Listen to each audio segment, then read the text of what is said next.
I'm going to show you how to repair some failing tape joints on a ceiling. This isn't your typical ceiling, it's an exterior lanai ceiling out by a pool.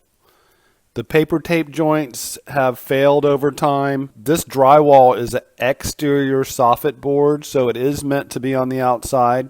So let me know in the comments if you have these types of ceilings in your area. I'm in Florida, so there's thousands and thousands of homes that have these exterior patio ceilings that have the drywall. So the first thing you want to do is just remove any loose tape. It's best just to go ahead and take it all down because you don't want to have it come down 6 months down the road after doing all these repairs. This ceiling has a skip trowel texture, so in this video series I will show you how to mix up the skip trowel texture and match it. But what I'm going to do is scrape back all the loose areas around the joint. I believe this is caused from the soffits getting the moisture from the pool and then moisture coming in from the back side of the ceiling. I've seen it time and time again, and I've come to the conclusion that it has to do with the pool and evaporation from the pool water. I am going to end up skim coating this entire ceiling as well, but you can see this tape just comes right off and it's actually loose out into the joint compound. I'll be using a fiberglass mesh tape and a setting type compound to re-mud these tape joints, and the fiberglass mesh tape is a lot more exterior friendly. I'm just going to scrape this back and I'll show you a trick I do before I tape, which seems to make the tape adhere a lot better.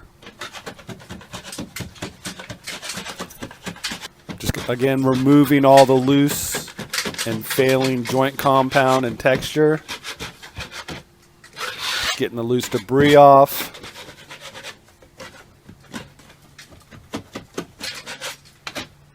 It's not a big porch ceiling, so there's only 2 main tape joints across it. Seems a little loose in this area though, so I'm going to investigate that a little further coming up. I'm just using a stiff 6-inch taping knife. Seems to remove stuff well. Don't want to get too big of a knife where it bends too much. Again, this is a ceiling board for soffits on the exterior. You can see I could put a couple screws next to the other screws. I will re-screw along each tape joint. You just got to be a little tedious and scrape the stuff off so it's not going to bubble up once you get it wet with the joint compound. I'll be using a 20-minute setting type compound, which comes in a powder form. If you're ever using fiberglass mesh tape, manufacturers recommend using a setting type compound that you have to mix up yourself. Do not use, it's a little loose right here, do not use all-purpose joint compound and fiberglass mesh tape or it will crack. I don't know if they miss screwing this off or if there's just nothing left to screw to, so I might need to add a fern strip back there. Again, I'm going to go ahead and re-screw all this. I'm trying out a Porter cable 20-volt drill on this project. I like the drill, it's just a little heavy. Basically, you just want to go around and re-screw all the areas along this tape joint. Kind of an insurance policy that it's not going to crack and fail from movement. Let me know in the comments if you're a DIYer, a contractor, painter, handyman. Just kind of curious. It's easy to find where you need to screw to because there's already fasteners there. You can see this joint sagged a little by the way that's bubbled up on that one screw head. I'm using 1.25" coarse drywall screws that are best for when you're going into wood. If you have metal framing, you want to use a fine thread 1.25" drywall screw. Working our way down. All right, this is what I like to do is spray the area with Kills because it is a dusty surface and you want I'm just doing this for good adhesion. I want to do everything possible to make this not happen again.